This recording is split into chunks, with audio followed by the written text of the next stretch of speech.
To new TV Telugu. Tirumala Tirupati దేవస్థానం భక్తులకు అందిస్తున్న సేవలు సౌకర్యాలలో పూర్తి స్థాయిలో మార్పులు కనిపించాలని ముఖ్యమంత్రి చంద్రబాబు నాయుడు అధికారులను ఆదేశించారు.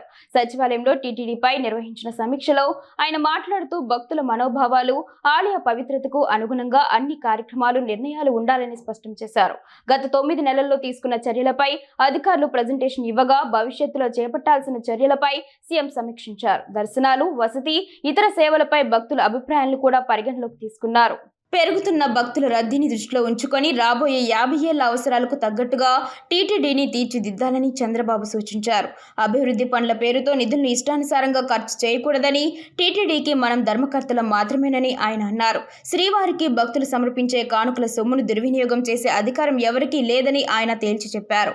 టీటీడీలో సమూల ప్రక్షాళన జరగాలని, ఎన్నికల ముందు ఇచ్చిన హామీ మేరకు ఇప్పటికే అనేక మార్పులు చేశామని సీఎం గుర్తు చేశారు. అయితే ఇంకా పాత వాసనలు, వ్యక్తులు కొనసాగకూడదని, అనుభవజ్ఞుల పేరుతో అవసరం లేని వారిని కొనసాగించవద్దని ఆయన అధికారులకు సూచించారు.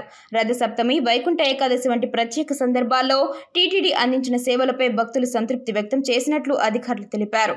క్యూలైన్ నిర్వహణ, వసతి, లడ్డూ రుచి, అన్నదానం వంటి అంశాలపై సర్వే నిర్వహించగా ఎక్కువ మంది భక్తులు సేవలు బాగున్నాయని చెప్పినట్లు వెల్లడించారు.